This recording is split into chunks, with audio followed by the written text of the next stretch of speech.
इस देश के लिए, धर्म के लिए, राष्ट्र के लिए अपने परिवारों का बलिदान दिया है। हमने अपने करियर्स का बलिदान दे दिया। हमने जो समाज के अंदर बलिदान दिया उसकी कोई भरपाई नहीं हो सकती, कोई कोर्ट उसका भरपाई कर नहीं सकता। लेकिन मैं निवेदन यहां करना चाहूंगा हाथ जोड़ करके कि इन सारे ब्लास्ट के केसेस के जितने भी आईओ हैं, इन्वेस्टिगेशन ऑफिसर्स, इनके खिलाफ क्रिमिनल कॉन्स्पिरेसी की कार्रवाई होनी चाहिए। हिंदुस्तान के कॉन्स्टिट्यूशन में अमेंडमेंट भी लानी पड़े तो हमें ये अमेंडमेंट लानी चाहिए कि जो इन केसेस के आईओ इस तरह का वीक केस बनाते हैं, गलत केस बनाते हैं, गलत गवाह देते हैं, गुमराह करते हैं जनता को, देश को और टैक्स पेयर की गाड़ी कमाई को, उन आईओस के खिलाफ जब तक कार्रवाई नहीं होती तब तक न्याय कभी पूरा नहीं होगा। नमस्कार, नमो नारायण। आप लोग शुभ समाचार देख करके इतने हजारों की तादाद में मुझे जो बधाइयां दी कि हमारी बहन साध्वी प्रज्ञा और मालेगांव के उस केस में सब बाइज्जत बरी हो गए, उसकी बधाई बनती भी है। बड़ा योगदान दिया है हमने इस राष्ट्र के लिए। 2008 से लेकर 17 साल तक ये केस चला और 17 साल के केस चलने के बाद ये फैसला तो उस तब भी आना था शुरू में, लेकिन एक कहावत है, जस्टिस डिलेड, जस्टिस डिनाइड।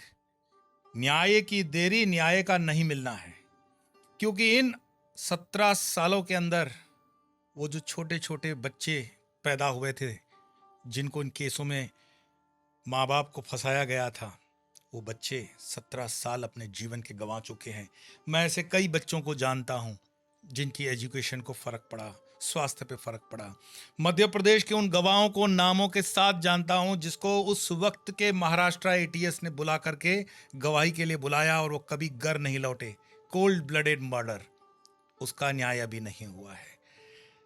और जो ये फितूर कुछ राजनीतिज्ञों के दिमाग में पड़ा था कि वो भगवान आतंकवाद को महिमा मंडित करके ऐसे माइनॉरिटी को खुश करेंगे और आजीवन दिल्ली की सरकार में बने रहेंगे, मैं यूपीए की बात कर रहा हूं, उनके सपने चकनाचूर होने ही थे, आज कंफर्म हो गए। सीधी सी बात है, न्याय देरी से मिलने का दुख है, लेकिन न्याय हुआ इसकी खुशी भी है।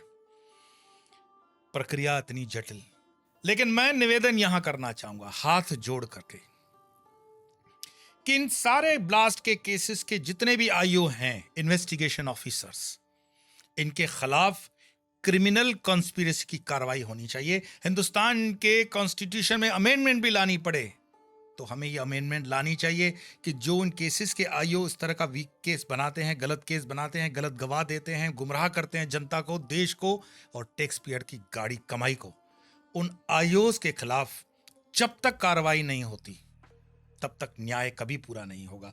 होता क्या है, हिंदुस्तान के अंदर बस केस आता है अदालत में, वो बाइज्जत बरी हो जाते हैं और आईओ अपनी जगह पे चला जाता है। पिछले दिनों मुंबई की लोकल ट्रेन में हुए धमाके के केस को लेकर के बड़ी सरगर्मियां चली कि वो बरी हो गए हाई कोर्ट से। तो कौन था आईओ भाई? वो क्या गधा है क्या? उसको जांच करना नहीं आता तो कौन उसको 3 स्टार देता है? कौन उसके ऊपर एसपी, डीएसपी, एसपी ये सब क्रम बिठाता है? ये आईपीएस की सर्विसेज देने के लिए जो एग्जाम देते हैं वो करते क्या हैं? मैं बताता हूं, क्योंकि मैं भुगतभोगी हूं। मैं बताता हूं अपने प्रत्यक्ष अनुभव से कि पुलिस केस कैसे बनाती है इन सारे ब्लास्ट केसेस को।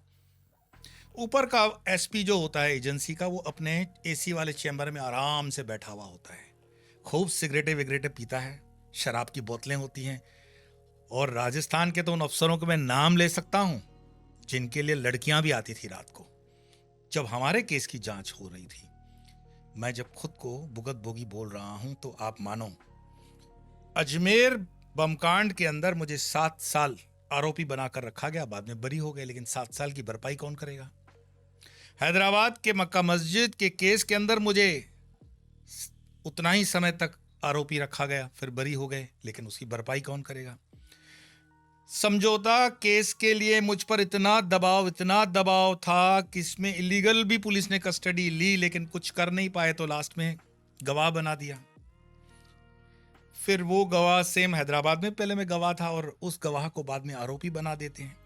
मालेगांव वाले केस में भी मेरे ऊपर दबाव बहुत बना, लेकिन ये दबाव बना क्यों? क्योंकि हम हिंदुत्व की बात करते हैं, हम हिंदू राष्ट्र की बात करते हैं, हम एक सम्मान पूर्वक इस देश में जीने वाले सामान्य हिंदू 80% हिंदू की बात करते हैं। मैं सम्मान से कहूं कि सारे मुसलमान आतंकवादी नहीं होते हैं। हाँ, सारे मुसलमान आतंकवादी नहीं होते हैं, लेकिन सारे आतंकवादी मुसलमान क्यों होते हैं? इस नैरेटिव को चेंज करने के लिए उस वक्त की यूपीए सरकार ने एक शगुफा लगाया, भगवा आतंकवाद। भगवा आतंकवाद वैसे देखा जाए तो पहली बार 2002 की फ्रंटलाइन करके अंग्रेजी पत्रिका निकलती थी, उसमें यह टर्म आया। और इसी भगवा आतंकवाद के विरुद्ध जब मैं जयपुर जेल में था तो मैंने प्राण त्याग अनशन रखा हुआ था, ये ऑन रिकॉर्ड है, चेक कर लो।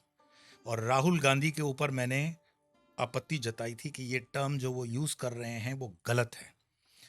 जेल का पूरा तंत्र हिल गया कि अगर ये आदमी मर गया तो हो सकता है देश में कुछ भी हो जाए, और वो अनशन किसी तरह से भी साम दाम दंड भेद से तुड़वाया गया। आज जब साध्वी प्रज्ञा इस केस से बरी होती हैं तो ये कौन सी बड़ी बात है? क्या आपको पता है उस वक्त महाराष्ट्र एटीएस के जो चीफ थे हेमंत करकरे, उन्होंने जितनी यातनाएं उनको देनी थी मुझे कहना नहीं चाहिए। एक स्त्री शरीर की मर्यादा तक उन्होंने नहीं रखी।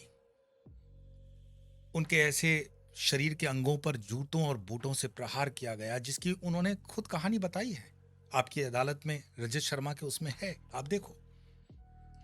लेकिन तब की मीडिया, जो आज लोग चिल्ला चिल्ला के कहते हैं ना गोदी मीडिया गोदी मीडिया, उस वक्त की मीडिया क्या थी पता है?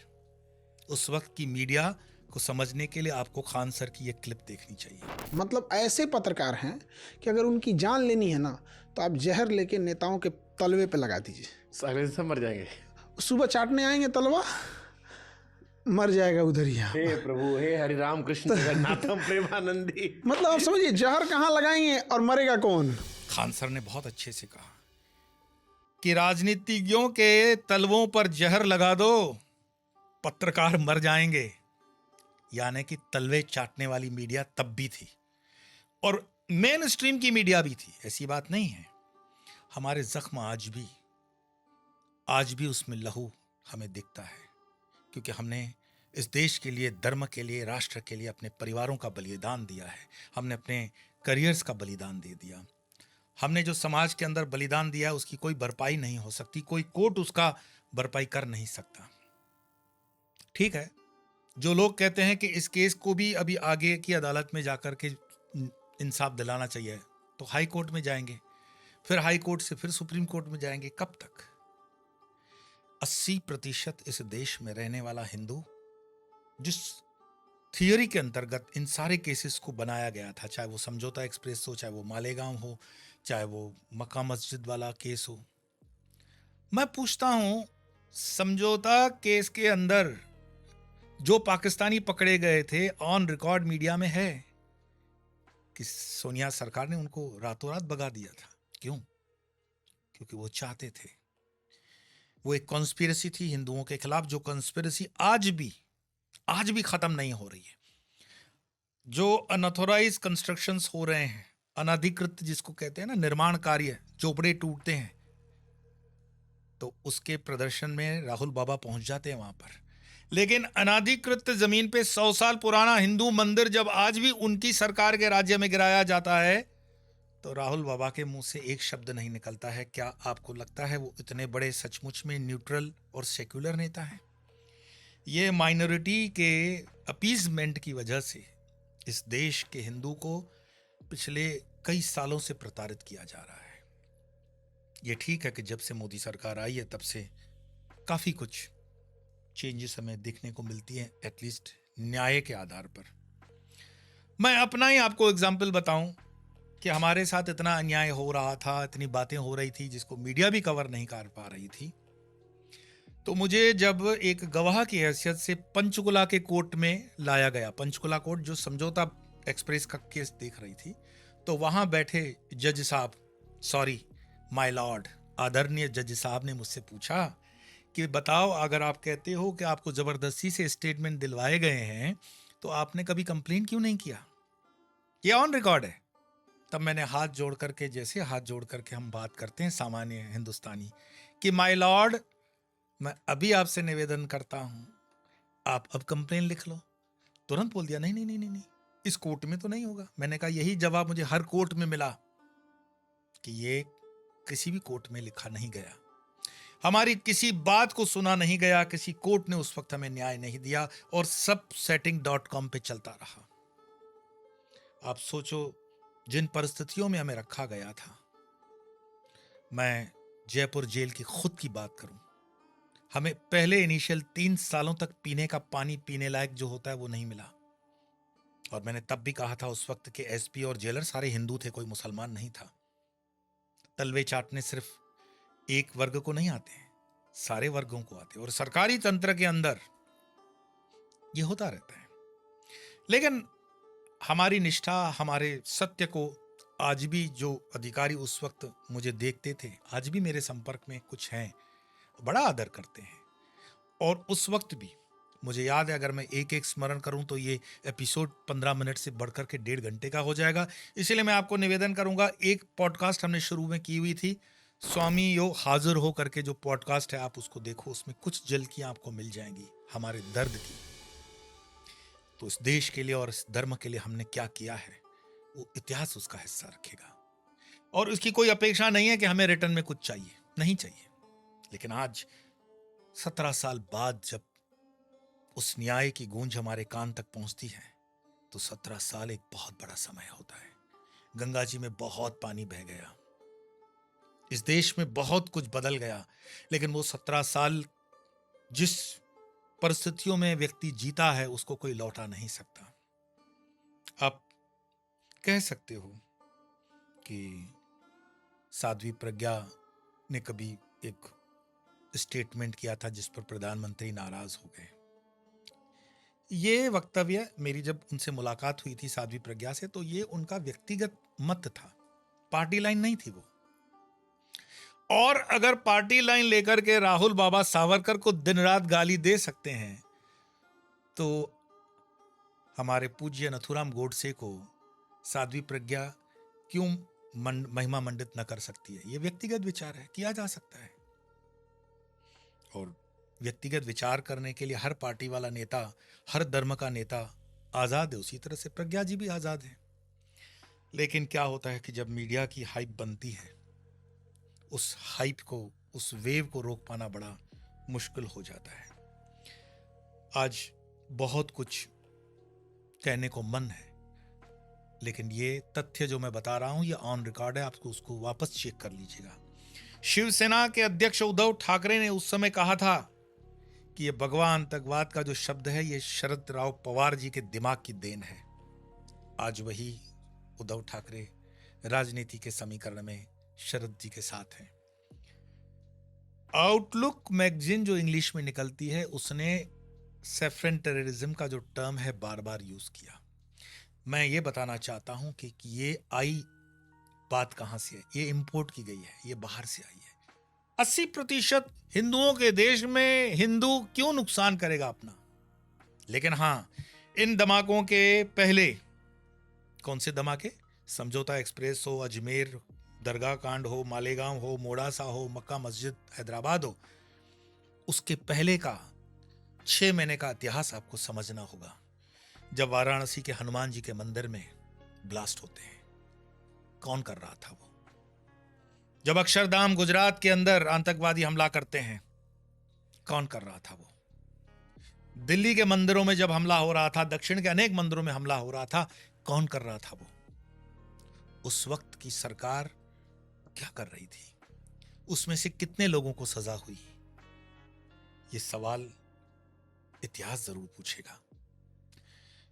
आज 17 साल के बाद अगर मालेगांव को न्याय मिलता है केस को, और वो सब बरी हो जाते हैं, ये कोई बहुत बड़ी बात नहीं है, क्योंकि उस पूरे केस के अंदर हजारों लोग प्रभावित हुए हैं। मैंने जैसे कहा, मैं व्यक्तिगत जानता हूं, भुखमरी आ गई, कई लोगों ने आत्महत्याएं तक कर ली, कई परिवार उजड़ गए। लेकिन हिंदू प्रजा ऐसी है जो बहुत शॉर्ट मेमोरी के अंदर जीती है।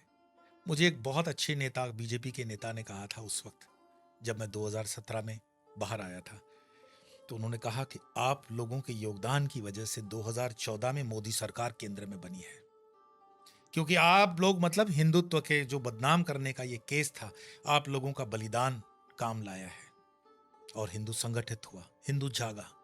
एजेंसियों के उन पाशवीय यातनाओं के दौरान मुझे याद है, दिल्ली के अंदर एक बहुत सीनियर होम डिपार्टमेंट का अधिकारी आया और उसने रूम को बंद करते हुए मुझे कंधे पे हाथ रखते हुए कहा कि जो काम एजेंसियों को, हमें गवर्नमेंट की एजेंसियों को करना चाहिए था, अगर वो काम आपने किया है, अगर, तो हमें आप पर गर्व है, क्योंकि आपने जो भी किया है वो हमारी माँ बहन बेटियों की सुरक्षा के लिए ही किया है। लेकिन ये चीज ऑन रिकॉर्ड बोले हम कभी भी नहीं कहेंगे, क्योंकि हम सरकारी मुलाजिम हैं। तो सत्य को स्वीकार करना बड़ा मुश्किल और कड़वा होता है। चलो, हमारा ये योगदान अगर हिंदुओं को संगठित कर सकता है, हिंदुओं को एक प्लेटफॉर्म पर ला करके एक सरकार, स्थायी सरकार दे सकता है, और उस सरकार के रहते हुए अगर हम विश्व की चौथी सत्ता बन सकते हैं और हम आंख में आंख डाल करके ट्रंप की टैरिफ को भी भगा सकते हैं, तो मुझे गर्व है कि मैंने 2011 से लेकर 17 तक ऑफिशियल 7 साल जेल के अंदर जो गुजारे हैं आरोपी की तरह, और उसके पहले अनऑफिशियली सीबीआई और एनआईए और एटीएस राजस्थान की कस्टडी में जितना समय निकाला है, उसको देश और राष्ट्र के लिए समर्पित करता हूं। लेकिन कहानियां बहुत हैं। वो ऑफिसर आज भी जिंदा हैं जिन्होंने हम पर ज्यादतियां की हैं। वो एक एक नाम आज भी उस स्मृति में खुले रूप से लिखा हुआ है, और अगर इसका न्याय नीचे की अदालत में ना हुआ तो मुझे इस भगवा पर बड़ी श्रद्धा है। कईयों के साथ तो परमात्मा ने सेटल कर दिया न्याय, और कईयों के साथ होना बाकी है। आज इतना ही। आपको पुनः पुनः एक बार बधाई, गर्व से कहो हम हिंदू हैं। भारत माता की जय। वंदे मातरम। नमो नारायण।